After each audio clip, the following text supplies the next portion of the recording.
Welcome back to Data Center News Asia, and welcome back to our alternative studio, also known as My Lounge. Yeah, your living room. Dogs have been quiet today, so... They're always very well behaved. Yeah, Nolan said to me the other day, he said, why do we call James Jimmy? It's like longer than James. I didn't actually have a convincing answer for her. Is there like a... No. Jimmy, James, Jimbo? Jimbo, all works. There you go. Just a man of many identities, a mystery man. Let's launch into some data center news because we've got question. Singapore's back? Kind of, yeah. Yeah, so the news you probably all saw this week, this was announced at the Singapore International Energy Week, which is always a big conference for different power producers, providers from around ASEAN and indeed Asia. And they announced that there is a 700 megawatt data center park on Jurong Island to be built. They were taking some details from DC Byte's January report here to give the scale on that. But how does this fit in with the existing CFA process that everyone's prepping for? Kind of it's a curveball to me. Yes and no. So this is a pretty interesting one because as part of the CFA process, IMDA, EDB have basically said, I don't think it's concrete, but I think they basically said you need to be on Jurong Island if you want to win some of this capacity. I think that there are exceptions, but I think kind of reading between the lines, basically you're not going to win unless you're accepting the plots on Jurong Island. Jurong Island is, for a couple of different reasons, perhaps suboptimal as a DC location. Some of the land is contaminated. There's issues around multiple, there's a lack of roads to the island, for example. I think there's just one, so hypothetically that road goes down, then you've got access issues. People have talked about fibre being an issue, however, a fibre expert I spoke to actually debunked that and said that's actually not the case. There's plenty of fibre just off the coast, and apparently some of the land is contaminated as well. So a couple of issues there, which makes it suboptimal. Air quality is also a bit of an issue. Nothing is insurmountable, but a couple of operators have said to me in kind of casual and behind closed doors conversation, it's like, well, maybe we actually don't bid for this CFA because maybe CFA, what would be CFA 3, will present better land parcels. However, I think what this announcement has done is basically said, don't wait for CFA 3 because CFA 3 is also going to be on Jurong Island as well. So I think this is a long-term plan, and it kind of looks like any future capacity is going to be directed to Jurong Island, and that's what the 700 megawatt announcement's about. Yeah, if you look at the picture there, they've got power generation capacity already on Jurong. There's obviously the Sembcorp plant, there's other facilities there. I personally took this as a big positive. I think governments in perhaps places like Virginia and maybe Australia can learn here from the way that Singapore is clearly understanding the value of Singapore's data center market to these companies, and is basically saying, you play ball in a way that is beneficial to the people of Singapore, or you don't play ball at all. Not everyone's in the same leverage position as Singapore with its scarcity, but I think JTC and EDB have got an interesting play here. Yeah, well, last thing I'll say about it, if as per our numbers, we're reporting about 1.5 gigawatts total supply, with about a gigawatt of that kind of live at the moment.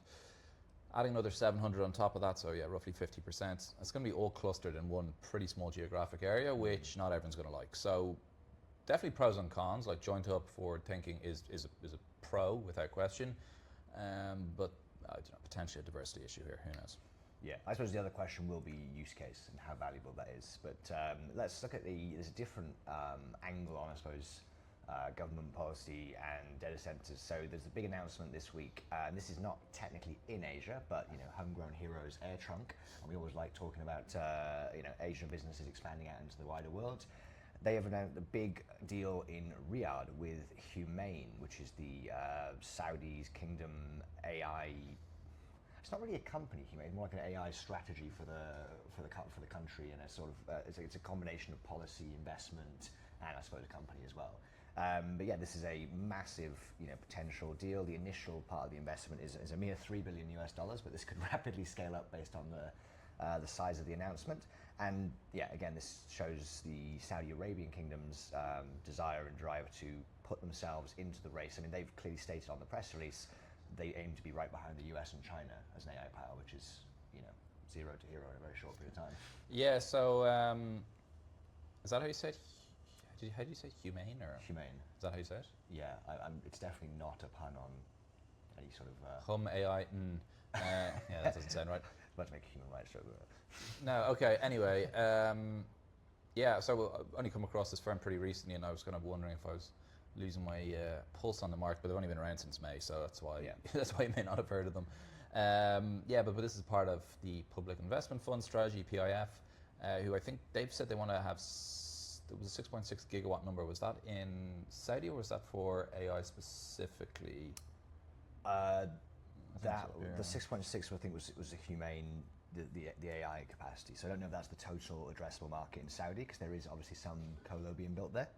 There have been deals with Huawei that we kind of announced day one, others, but I think this HUMAIN planned announcement was 6.6 gigawatts. I've got the AirTrunk press release here, and it only references the initial $3 billion.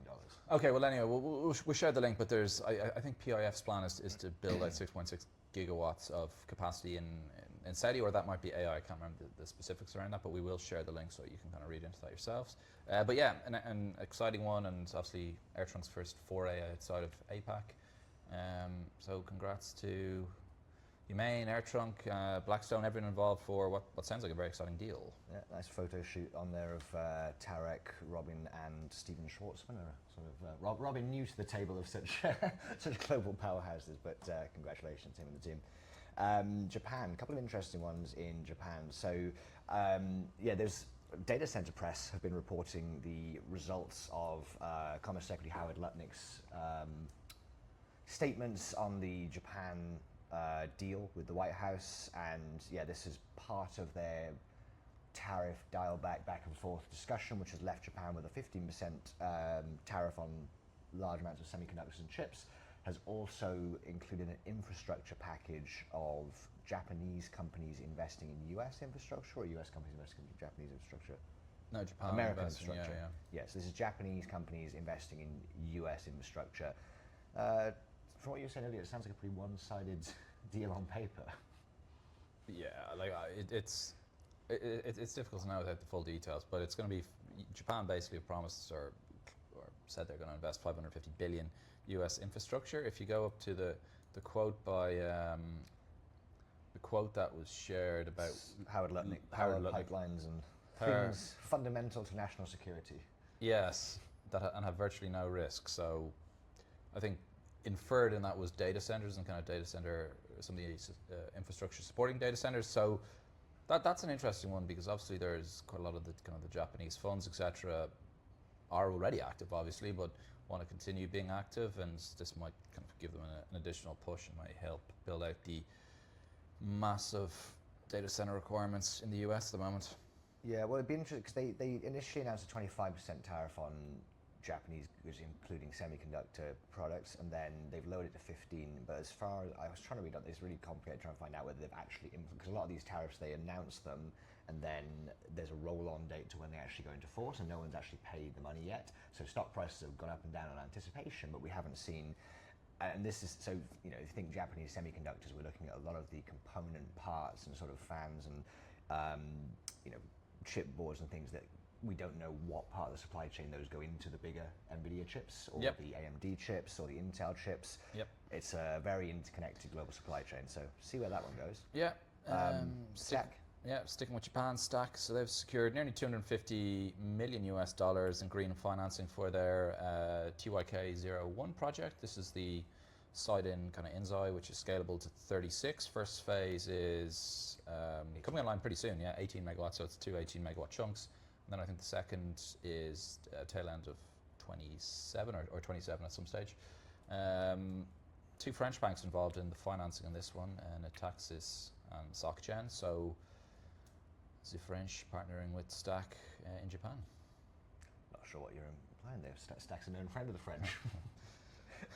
Nothing actually, but so it did funny French accent. We actually haven't seen as many of the green loans in Japan as yet. So a lot of the ones we've been announcing have been sort of platform wide or in Malaysia. So I think this is a good news story.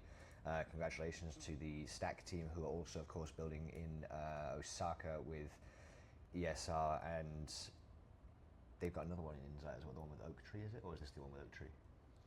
I can't remember. They're building a lot in Japan. Doing well. Yeah, if you put me on the spot there, I don't want to give out the wrong name, so I'm just going to stay quiet. Malaysia. So this was kind of we reported on, well, we reported on this a few times actually. So there was a capacity announced by Bridge Data Centers last year, and then they were partnering with a group called Ma Sing, who had a bunch of land parcels under control in Johor, and then they've pulled out of the deal. So those two announcements have been canned. Obviously, you know, AirTrunk have announced the sale of, or the Blackstone have announced the sale of their site there. There have been other sites that have changed hands in Johor recently. If only we had one of the industry's top analysts here on the couch to explain what's going on in Johor at the moment. No, Johor's still very busy. Like there's a couple of projects which I think people who watch the channel will be aware of that may have faced issues, but generally speaking, market's still strong, leasing is still strong, there's still RFPs in the market. This Ma Sing specifically, funny enough, was with the Ma Sing team last week. They've got some interesting land parcels in both KL and Johor. I've said the same as I said to them, just because Bridge don't want them at this moment in time doesn't mean that those sites couldn't be developed. From our 10-minute research on the sites in terms of AZ locations, etc., looks like they work actually. So yeah, it's an interesting one. Deals like this don't always go through. Obviously, there's a number of different items at play here, but it's an interesting one for anyone who's looking to get into KL or Johor actually. Maybe worth talking to this group. Right, next one. Yeah, so 3 minutes or so. Oh dear. Okay, well, we've got one in Australia, a group called Centuria, who I don't actually know, have planned to announce a 40 megawatt data center in Melbourne. So this was a old Telstra site that the phrasing said they surrendered it because it wasn't being used. Doesn't mean they sold it? This is Australian parlance? Yeah, so I haven't read this story, so I'm kind of speaking on the flyer. It came out after I'd done my notes, but partially surrendered unutilized land. yeah, my assumption here is that they got a power allocation of 40 megawatts and don't have demand to fully build out the site. This may be, yeah, like the building looks pretty small, so I'd imagine there's a land parcel adjacent or something to this particular site. Yeah, the picture's the Telstra site, so the bit of yeah. So they obviously don't have demand to fulfill it. Centuria has come in and stepped in and say, okay, well, we'll take the site, we'll develop it. Okay, quickly before we wrap up, Microsoft are official. I mean, this has been talk of the town for a while with a couple of different operators. The one that's been officially announced that we can talk about is CP Group and True IDC. So they are taking capacity as part of the newly launched availability zones in Bangkok. Yeah, this is an interesting story. Like I said, I think most people familiar with the Thai market knew about this deal months ago, probably at this stage. Quite rare for Microsoft to come out and basically say, yeah, this is one of our 3 AZs for the Thailand region. There are obviously 2 other operators who've benefited from Microsoft opening up a region there who happy to sell you that information. That's what DC is all about. But yeah, they have come out and publicly said True IDC, which is, I'm not sure why exactly they did in this particular instance, but it's obviously a nice hat tip to the team there. Well, I expect we can dig into that more, and we'll do some content from Thailand the week after next. We're at the W Media Cloud convention, and I expect we'll see some of these representatives around. Yeah, well, maybe we'll try to get an interview lined up. Absolutely. All right, we're out of time. Happy Friday, we are.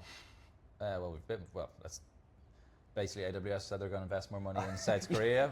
You said 3 minutes 2 minutes ago, so I panicked. No, we've got 30 seconds. AWS are investing an additional $5 billion on top of what they announced, on top of the $4 billion they announced a couple of months ago. I think Prime Minister Lee met Matt Garman, who made the commitment, and then 5 people have been charged with professional negligence in relation to the battery fire in the government facility a couple of months ago. Did not involve the battery manufacturers, so keep the battery manufacturers involved in anything, and illegal subcontracting, so don't do illegal subcontracting either. Hey, you've got to be pretty good at negligence to become a professional. Yeah, well, there you go. Right, thanks everyone.